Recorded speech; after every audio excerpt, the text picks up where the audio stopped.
que tiene relativa actualidad respecto a la expresión respecto a la expresión de la enfermedad que vamos a comentar. Ayer ya presentamos algunos matices de esta enfermedad respiratoria que se denomina neumonía y que tiene múltiples orígenes, ¿no? Fundamentalmente ayer comentábamos uno de ellos, el agente biológico, que es un virus, en particular pues, los coronavirus, ¿no?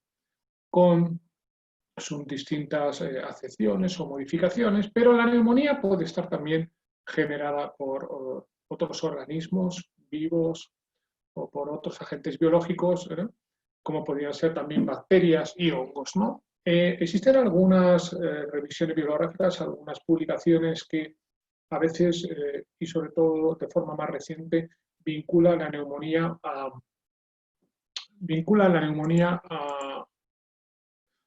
a agentes químicos, que estaba mirando el WhatsApp, casi que al final lo atenderé. Agentes químicos, que no suele ser lo normal, pero hay algunos autores que así lo hacen. Fundamentalmente, si nosotros nos vamos a las definiciones clásicas, pues veremos que la neumonía pues, tiene distintos orígenes y fundamentalmente esos orígenes son biológicos, ¿no?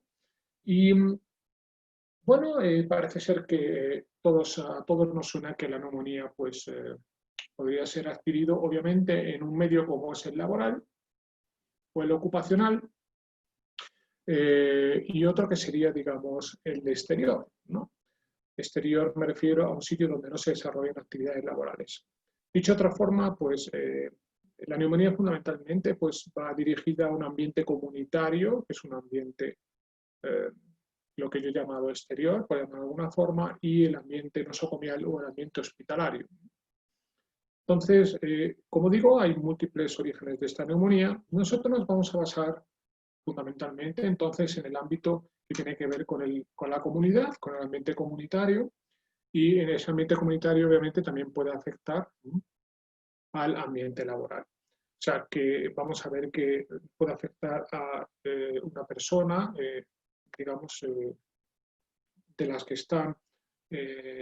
van andando por la calle, o también un trabajador. Bien,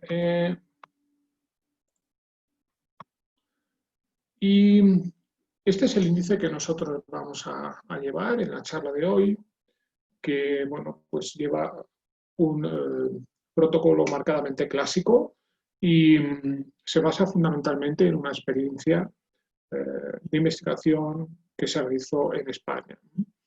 Dentro de las distintas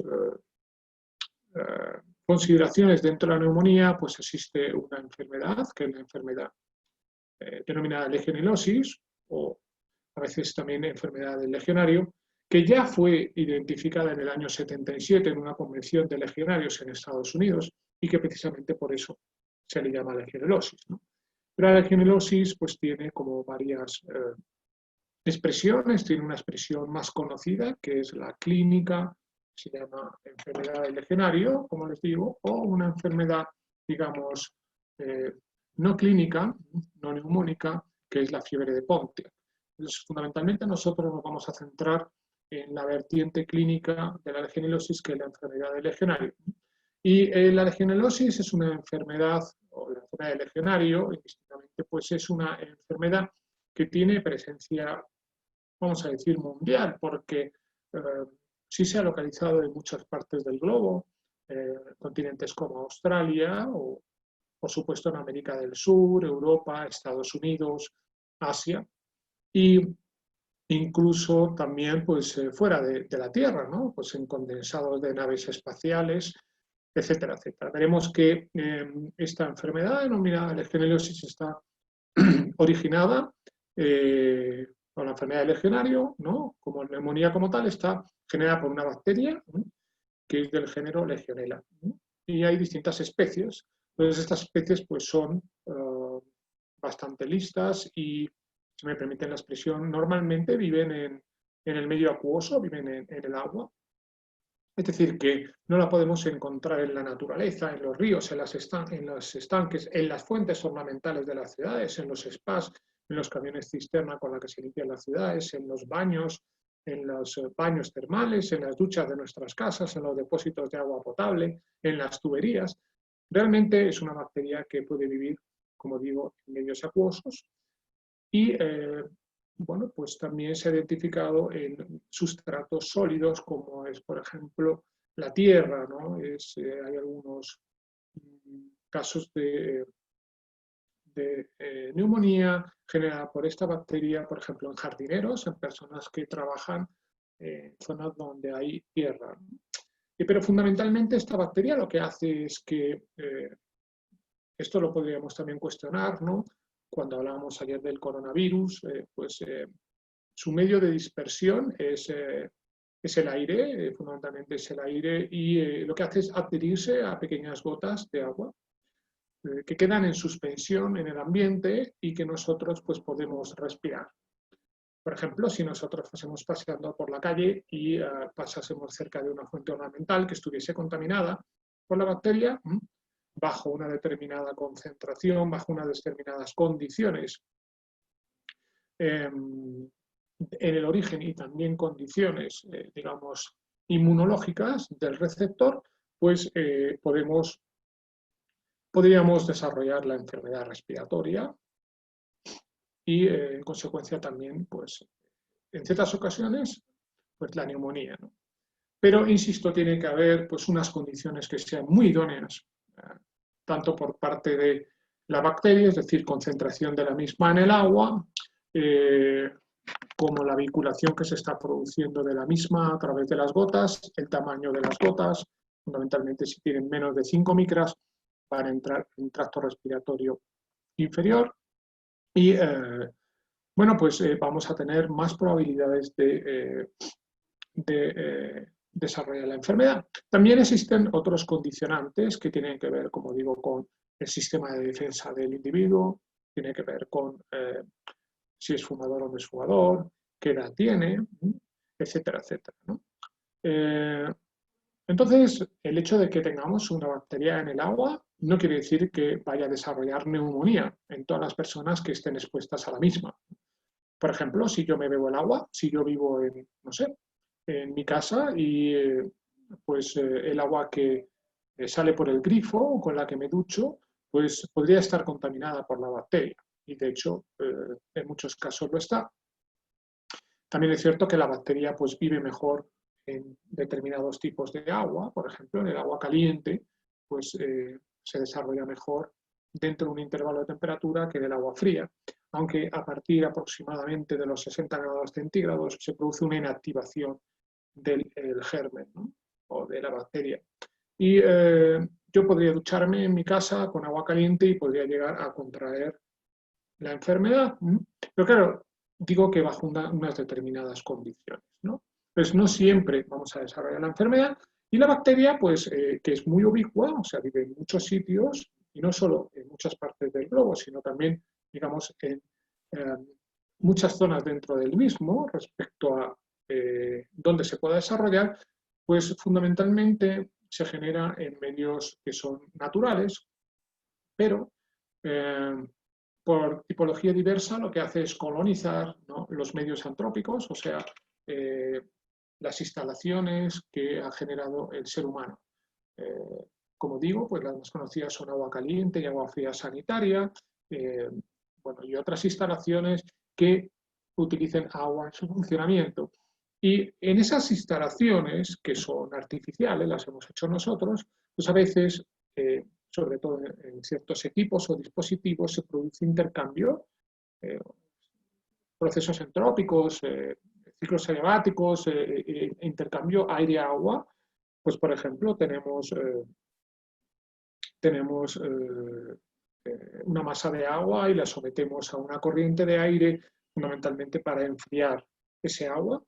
Y esas máquinas, que lo que hacen es enfriar, entre otras acepciones, el agua, pues obviamente, pues además de enfriar el agua, pues a veces hay una pérdida en ese enfriamiento y en estos equipos se puede producir lo que es una expulsión o una, digamos, unas chimeneas o unas salidas de aerosoles que pueden contener la bacteria. Pues la bacteria está, digamos, los orígenes de esta enfermedad, pues están fundamentalmente legislados en muchos países de la Tierra, como es muchos países de Europa, Estados Unidos, Australia, como digo, etcétera, etcétera. Pero aunque nosotros tengamos formas, digamos, paliativas o preventivas de la enfermedad y de control de la misma, pues esta bacteria es muy lista y lo que hace es que de alguna manera se va protegiendo frente a las actuaciones que nosotros hacemos. Bien.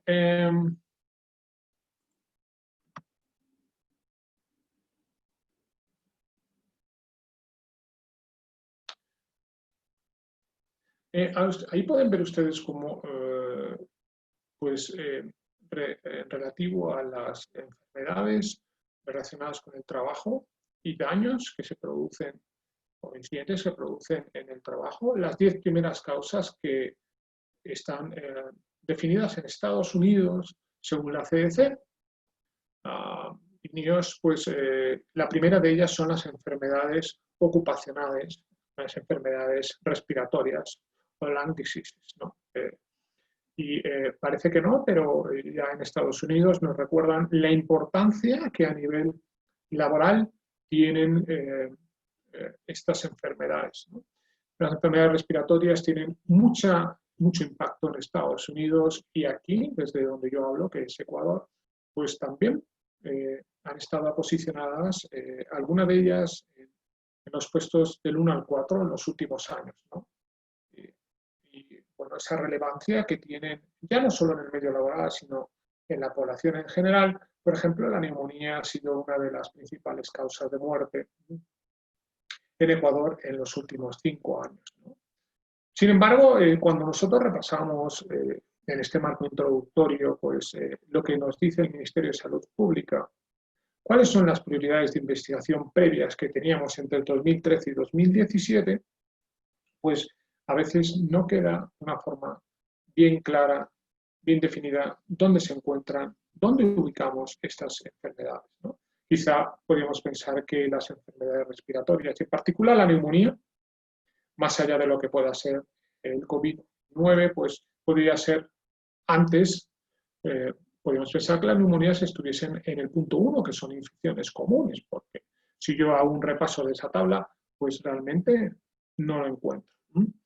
¿Qué ha ido pasando con el tiempo? Pues el Consejo Nacional de Planificación de Ecuador, en su Plan Nacional de Desarrollo, que se dan cuenta que es posterior, perdón, a lo que estábamos mencionando antes las prioridades de investigación en salud del Ministerio de Salud Pública, nos hablaban del año 2013-2017, y aquí el Plan Nacional de Desarrollo es mucho más actual, es 2017-2021, dentro de los Objetivos Nacionales de Desarrollo. El objetivo 1 dentro del eje 1 es garantizar una vida digna con iguales oportunidades para todas las personas. Y algo que creo que ya hemos visto en este congreso y que podríamos incluso también debatir es realmente las oportunidades en términos de salud son iguales para todas las personas, porque en la práctica no lo son, ¿no? Más allá de lo que sería la clasificación de una expresión como puede ser la neumonía, dentro de unas prioridades, unos objetivos nacionales, lo que está claro, o lo que parece claro, es que hay unas desigualdades, unas inequidades en términos de salud, y por lo tanto hay una población que es potencialmente más vulnerable frente a ciertos eventos como pueden ser determinadas enfermedades, como está pasando, por ejemplo, con el COVID, ¿no? Y esta neumonía, que es enfermedad respiratoria, pues yo les decía que tiene una gran relevancia a nivel mundial. Fíjense que la neumonía como tal, no hablo de la legionelayosis, pero la neumonía como tal, pues es la enfermedad que causa el mayor número de muertes en niños menores de 5 años. O sea, a pesar de que hablamos de múltiples enfermedades tropicales, incluso algunas emergentes, podríamos decir claramente que desde hace ya bastante tiempo, pues la neumonía tiene un impacto brutal en esa franja de edad que son menos de 5 años y en niños. También es cierto que la neumonía, y no estoy hablando del COVID, sino la neumonía previo a lo que sería esta pandemia que estamos teniendo, pues se ceba más con determinados continentes, como es África, ¿no? Y eso, bueno, pues podríamos ver pues, el por qué. Obviamente tendríamos ahí muchas causas, muchos factores que podrían influir o que están influyendo en que haya mayor impacto o mayor e incluso incidencia en unos continentes que en otros, ¿no? Y en el caso particular de nuestra bacteria, de la Legionella, pues yo le decía que está por todo el mundo y, y también vive en muchos dispositivos, equipos, instalaciones generadas por el ser humano, ¿no? Entonces, si hay concentraciones, por ejemplo, muy altas de un determinado agente químico que nosotros podamos utilizar bajo el término de biocida, o sea, un plaguicida con acción fundamentalmente, en este caso microbiana, ¿no? Pues la bacteria lo que hace muchas veces es ver qué concentraciones hay de determinado biocida en el agua y es capaz de enmascararse, de meterse en otros microorganismos, omegas, magnesio, etc. Y cuando esa concentración del agente químico, del biocida que nosotros estamos utilizando para controlar la bacteria baja, ella se da cuenta que ya no le hace daño y entonces sale del microorganismo que había invadido. Entonces, digamos que nosotros tenemos varias formas y así está tipificado en el ámbito legislativo internacional, nacional, sobre cómo combatir a esta bacteria. Tenemos varias formas de combatirla. Una ya lo hemos dicho, pueden ser tratamientos químicos, a pesar de que, bueno, pues, con la consideración de lo inteligente que es esta bacteria, a la hora de protegerse frente a determinadas concentraciones de estos agentes químicos. Y tenemos muchos agentes químicos, fundamentalmente, ¿no? Cloro, bromo, realmente nosotros podríamos ver pues cuál es la forma de desinfección del agua que sea más apropiada, ¿no? En función de nuestras necesidades.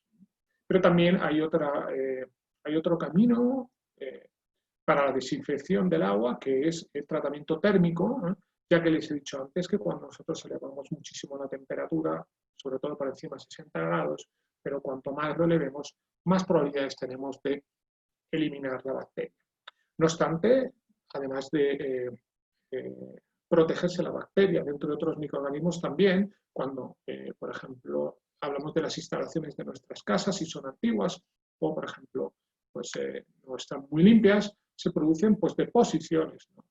Capas dentro de las tuberías que pueden ser de material muy diverso, puede ser material biológico, por ejemplo, pueden ser algas u hongos que se van creando en los codos de las tuberías, en zonas donde la velocidad del agua no es tan alta, o también puede ser que se produzcan deposiciones de descomposición del material por el que está compuesto, en este caso, la conducción, ¿no?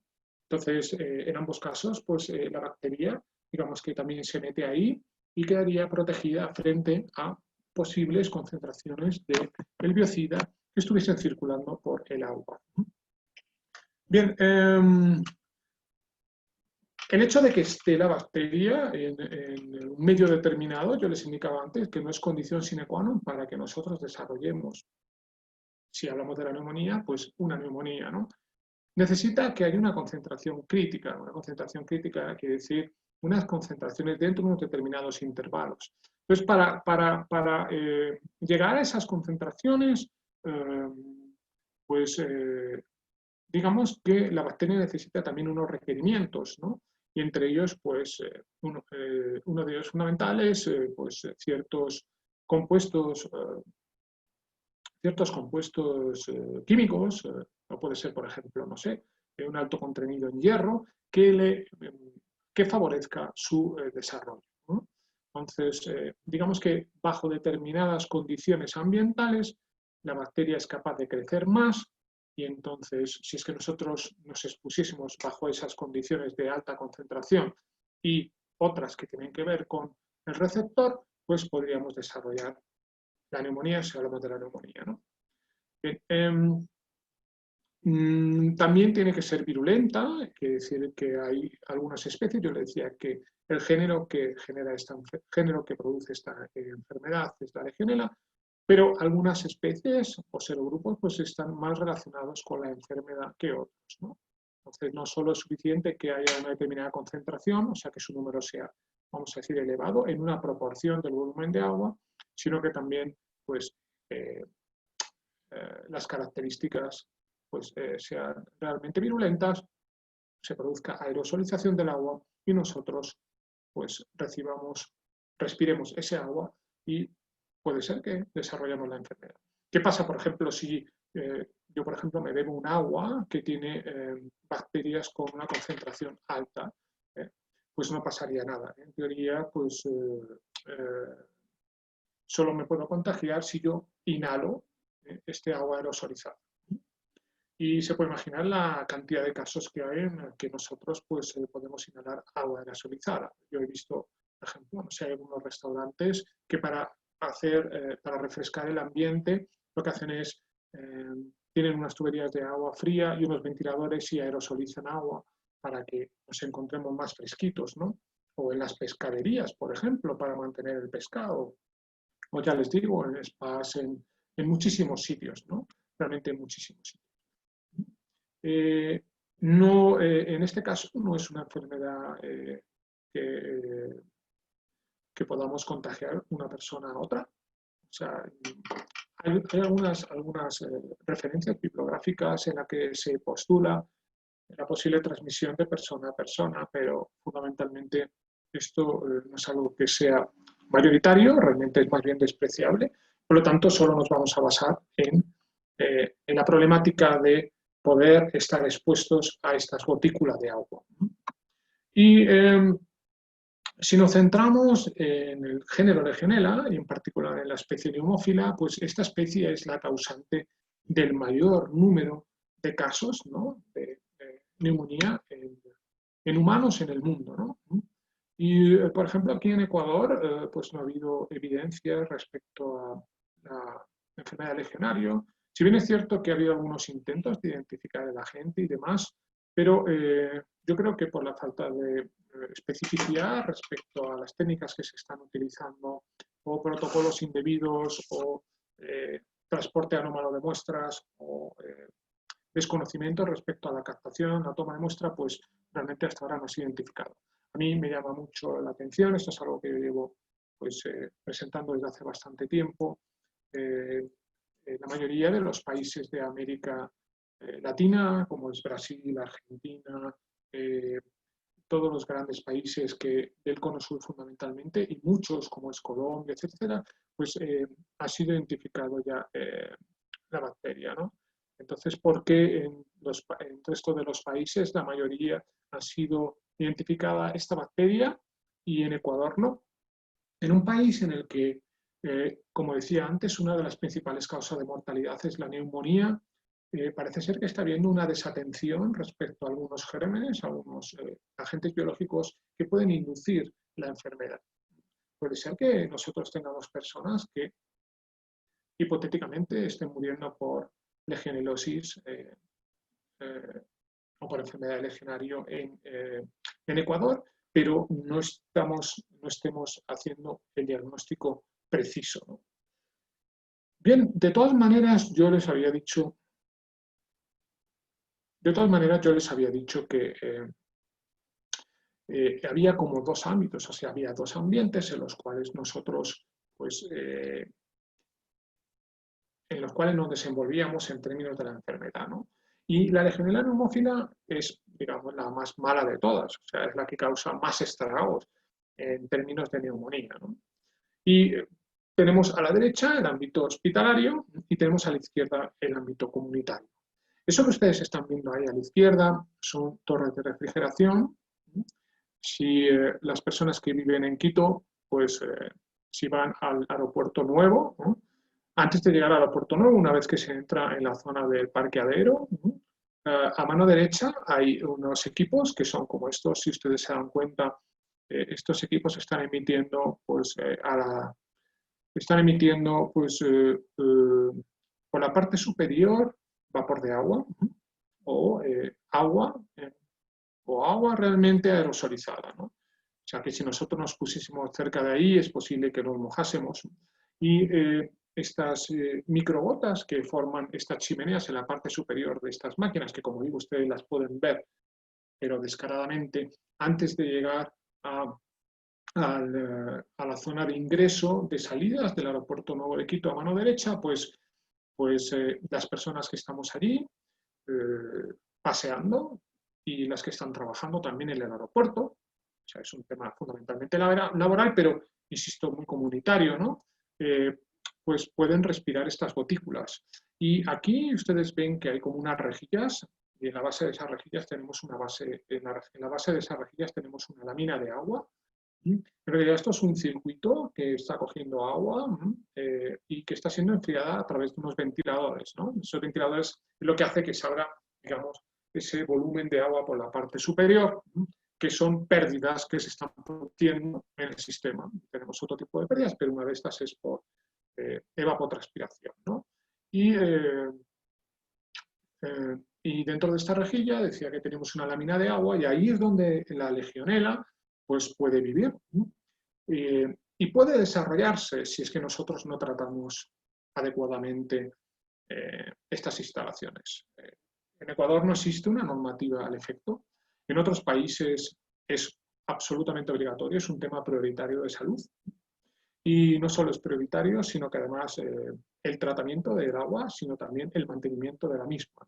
Se necesitan unos protocolos sanitarios de mantenimiento higiénico preventivo muy específicos, se necesita una cualificación de personal muy específica, se necesita una capacitación que esté reglada, que esté actualizada y que sea demostrable en esas personas.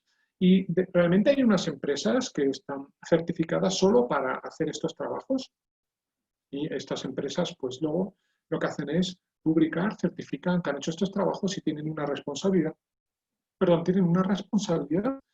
eh, indudable en caso de que hubiese pues, algún brote o lo que fuese. ¿Vale? Entonces, bien, nuestro estudio, una vez que hemos hecho esta introducción, se basa en el control de, digamos, se basa en el rigor que se tiene en estas instalaciones en España, vamos a ver, y el posible impacto que pueda tener en términos de salud pública. Curiosamente, pues dentro del ámbito comunitario y como con un carácter muy innovador a nivel mundial, pues lo que se determinó era pues estos enclaves que son campos de golf dentro de una provincia que está en el sur de España. Entonces, en los campos de golf se está produciendo aerosolización del agua porque hay un riego por aspersión.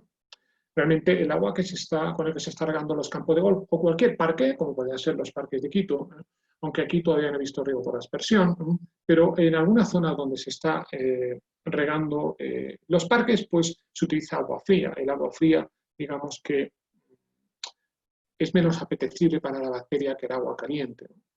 Pero sigue habiendo un riesgo y imagínense cuando estamos impulsando agua para regar, por ejemplo, un césped en un campo de golf o donde sea, y hay personas que transitan por ahí, que pueden ser personal de mantenimiento, jardineros o simplemente personas que están practicando el golf más o menos cerca, porque si algo está claro es, como les enseñaba antes, esta impulsión que se está produciendo de microgotas por la parte superior de los equipos, o en el caso de riego por aspersión, pues estas microgotas que se están produciendo se ha demostrado que a veces pueden viajar incluso kilómetros. Entonces, no hace falta que yo esté y justo en el aeropuerto de Quito, puedo estar esperando a las afueras, o, por decir algo, no hace falta que yo esté en el mismo parque, puedo ir paseando por una calle paralela para que el agua pues, pueda viajar, ¿no? Y yo pueda respirar, sin darme cuenta, esas microgotas conteniendo la bacteria. Obviamente, en función de cómo sean las gotas, ¿no? De cómo sean los vientos predominantes y, en fin, de otros condicionantes atmosféricos, pues la gota y la bacteria o conjunto de bacterias pueden viajar más o menos tiempo, pueden viajar una distancia mayor o menor en función del punto de vista temporal, ¿no? Porque si, por ejemplo, tenemos una gota de agua que es muy pesada, pues obviamente va a viajar menos que una que tiene un diámetro menor, porque el viento tiene más facilidad para arrastrar una gota pequeña que una gota grande, ¿no? Entonces, la metodología en nuestra investigación se basó en un seguimiento de los sistemas de riego como posibles fuentes de dispersión de la bacteria Legionella. Y obviamente lo que hicimos fue adscribirnos a una normativa que está emitida por el Ministerio de Sanidad y Consumo en el año 2013, está en vigor, y que, como ustedes ven ahí, en su boletín oficial de España, pues decreta los criterios por los que se establecen, digamos, todo el mantenimiento higiénico sanitario para la prevención y control de la legionelosis. Esto no es baladí, sino que realmente es algo muy relevante. Por ejemplo, en Estados Unidos, pues ellos tienen incluso un seguimiento, dentro del seguimiento epidemiológico, la vigilancia epidemiológica de Estados Unidos, pues tienen una sectorización por estados, ¿no? Y incluso estos eventos pues están recogidos a nivel de estado y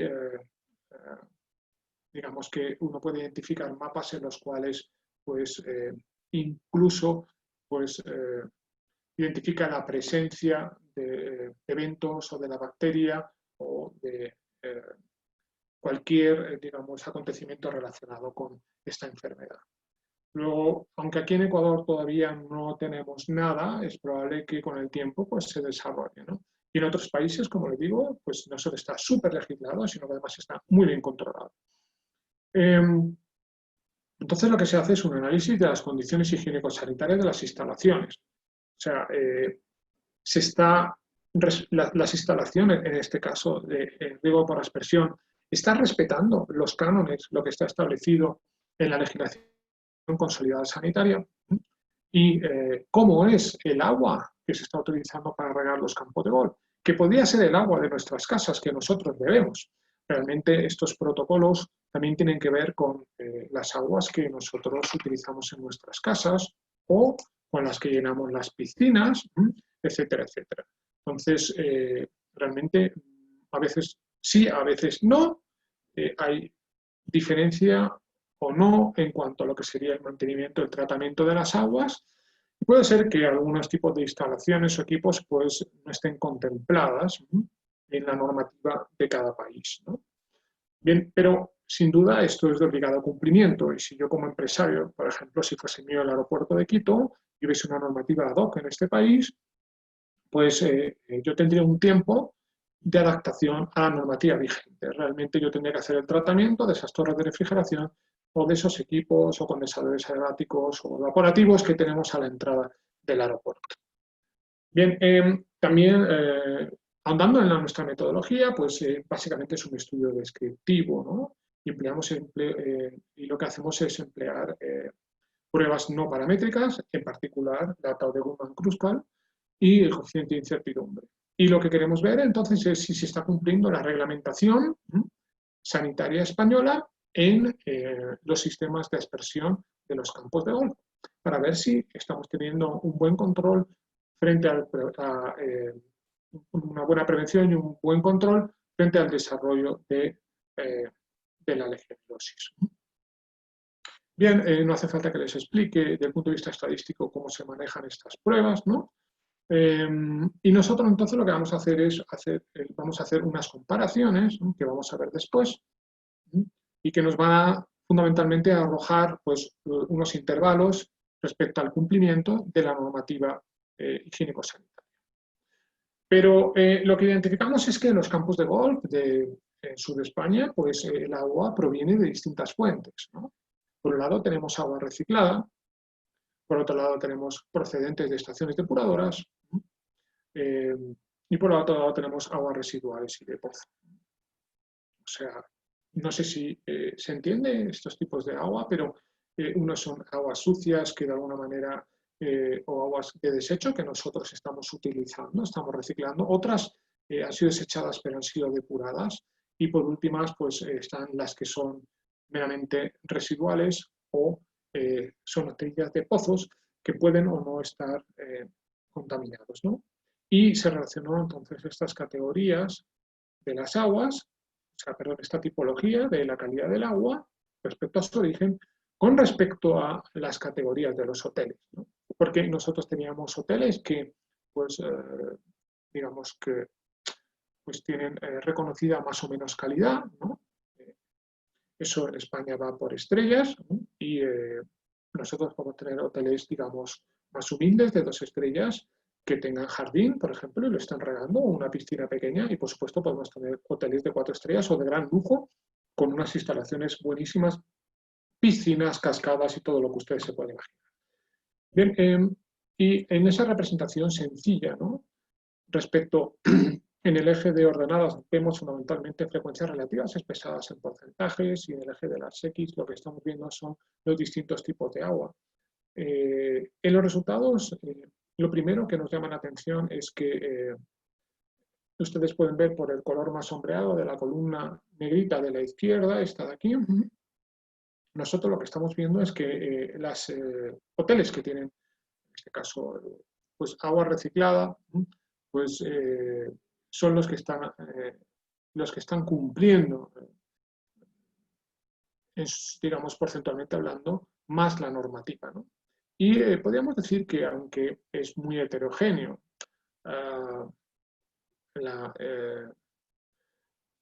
las frecuencias que nosotros estamos planteando respecto a las distintas modalidades de la variable condiciones sanitarias, pero, por ejemplo, los que vienen de agua de pozo, pues parece que piensan que ese agua ya es suficientemente buena y puede ser que no estén realizando los tratamientos adecuados. Si aplicamos entonces las pruebas no paramétricas descritas, lo que vemos es aquí, bueno, pues las dos de la tau y en este caso el coeficiente, y lo que estamos viendo en la columna de derecha es el p-valor práctico, en el que nosotros estamos viendo fundamentalmente pues, que no se está produciendo o no hay una asociación estadísticamente significativa, ¿no?, entre las condiciones higiénico-sanitarias y el tipo de agua. Dicho de otra forma, parece como que no podemos decretar claramente que unas aguas, en función del tipo de tratamiento, pues serían más críticas para el desarrollo de la enfermedad que otras. Bien, pues anteponiéndonos a estas conclusiones, indudablemente, y sobre todo a partir de lo que sería el estudio de la parte del componente descriptivo, pues hemos visto que existen deficiencias en el mantenimiento higiénico preventivo de los sistemas de riego, ¿no? Porque ya hemos visto que existe pues, una gran diferencia respecto al cumplimiento de los estándares, digamos, sanitarios. Realmente lo óptimo sería que, independientemente del tipo de hotel e independientemente del tipo del agua, el cumplimiento fuese al 100% siempre, ¿no? Pero a pesar de que encontramos esas deficiencias, y eso es algo que realmente habría que estudiar más a fondo, pues se constata a partir de esas pruebas estadísticas que nosotros hemos mostrado que no hay una relación entre el tipo de agua y el riesgo identificado. O sea, podríamos decir es que parece que hay algunos tipos de aguas que, con las que tenemos que tener más cuidado porque se puede producir, digamos, más desarrollo de la gente y podemos tener respecto a la probabilidad, más probabilidad de desarrollar la enfermedad. No, a raíz de este estudio realmente no lo podemos decir, pero sí podemos constatar que no está habiendo un cumplimiento de la normativa como realmente lo debería haber.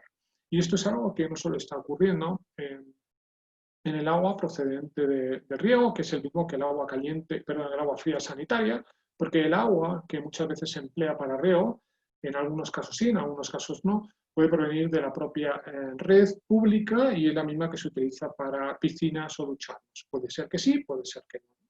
Entonces, realmente, si hay una estimación de que a priori, porque esto es algo que está muy detallado ya en la literatura existente, el agua aerosolizada proveniente de riego, pues puede generar un riesgo de infección para población expuesta. Insisto, ¿qué tipo de población puede estar expuesta? Bueno, aquí hablamos de campo de golf, pero en general si fuese un parque o una zona pública, pues niños que están con sus familias en un parque, pueden ser personas que van paseando, personas que circulan con un carro por las proximidades con las ventanillas abiertas, jardineros, personal de mantenimiento, o sea, realmente deportistas, realmente pues puede haber personas que intuitivamente pueden estar expuestas a esta bacteria y también recuerden que como tiene la capacidad de viajar, digamos, a nivel ambiental hasta bastante lejos, pues puede haber otras personas que estén lejos y se puedan contaminar. Bien, esto es algo que en España debería estar más controlado. Realmente no hay muchos estudios al respecto que intenten vincular los sistemas de riego con posible desarrollo neumónico o de la legionelosis, y quizá las primeras citas pues, fueron descritas a partir de estos estudios, ¿no? Pero queda mucho por hacer. Y como comentábamos ayer, respecto al COVID-19 y bueno, la neumonía y la legionelosis, pues esta enfermedad debería ser pues, integrada en el sistema de vigilancia epidemiológica de los países que potencialmente pensasen que podía estar dentro de su país como una enfermedad más. Y si no, pues lo que habría que hacer, por ejemplo, en el caso de Ecuador, son esfuerzos, digamos, clínicos, de diagnóstico y esfuerzos epidemiológicos mayores para poder realmente definir si algunas de las expresiones neumónicas que estamos teniendo en el país se debe a la presencia de legionela o no, y por lo tanto también, si eso fuese así, pues cuánto podría estar afectando a la población y también pues generar, consolidar lo que sería la normativa de carácter sanitario para la prevención y control de la legionelosis. Bien, eso es fundamentalmente lo que yo les quería contar en los 45 minutos que me habían dado, y llevo creo que 44 minutos. Así que muchas gracias, estoy a su disposición para lo que quieran.